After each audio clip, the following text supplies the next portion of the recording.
നിലവിലെ 9ാമത്തെ UN secretary ആരാണ്? ഉത്തരം ആന്റോണിയോ ഗുട്ടറസ്. അടുത്തിടെ നിയമിതനായ ഇന്ത്യയുടെ 26ാമത് ചീഫ് ഇലക്ഷൻ കമ്മീഷണർ ആരാണ്? ഉത്തരം Gyanesh Kumar. 2025 US open singles കിരീട ജേതാക്കൾ. ഉത്തരം സ്ത്രീ വിഭാഗം ആര്യന സബലങ്ക, പുരുഷ വിഭാഗം കാർലോസ്. 2025 നെഹ്റു ട്രോഫി വള്ളംകളിയിൽ ആരാണ് വിജയിച്ചത്? ഉത്തരം വിയ്യപുരം ചുണ്ടൻ.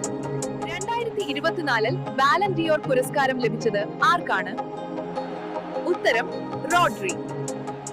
വേൾഡ് ഹാപ്പിനെസ് ഇൻഡെക്സ് 2025 അനുസരിച്ച് ഇന്ത്യയുടെ റാങ്ക് എത്രയാണ്? ആരാണ് കേരളത്തിന്റെ ഇപ്പോഴത്തെ ഗവർണർ? ഉത്തരം രാജേന്ദ്ര ഏർലേക്കർ. പഹൽഗാമിലെ പാകിസ്ഥാന്റെ ഭീകരാക്രമണത്തിന് മറുപടിയായി ഇന്ത്യ നടത്തിയ ഓപ്പറേഷന്റെ പേരെന്താണ്? ഉത്തരം operation Sindoor. The country's highest film award has been received by Sri Mohanlal.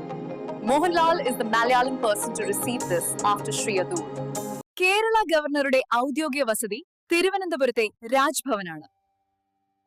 നിലവിൽ കേരള ഗവർണർ ആരാണ്? ICC ക്രിക്കറ്റ് ചാമ്പ്യൻസ് ട്രോഫി 2025 വിജയികൾ ആരാണ്? ഉത്തരം ഇന്ത്യയാണ്. ഏത് ഒളിമ്പിക്സിലാണ് ക്രിക്കറ്റ് ഒരു മത്സര ഇനമായി ഉൾപ്പെടുത്താൻ തീരുമാനിച്ചത്? ഉത്തരം 2028 ലോസ് ആഞ്ചൽസ്. അടുത്തിടെ തിരഞ്ഞെടുക്കപ്പെട്ട ഇന്ത്യയുടെ 15ാമത് ഉപരാഷ്ട്രപതി ആരാണ്? ഉത്തരം CP Radhakrishnan. ICC cricket champions trophy 2025 വിജയികൾ ആരാണ്? ഉത്തരം ഇന്ത്യയാണ്.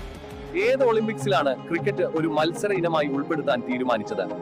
ഉത്തരം 2028 ലോസ് ആഞ്ചൽസ്. അടുത്തിടെ നിയമിച്ച ഇന്ത്യയുടെ 52ാമത്തെ സുപ്രീം കോടതി ചീഫ് ജസ്റ്റിസ് ആരാണ്?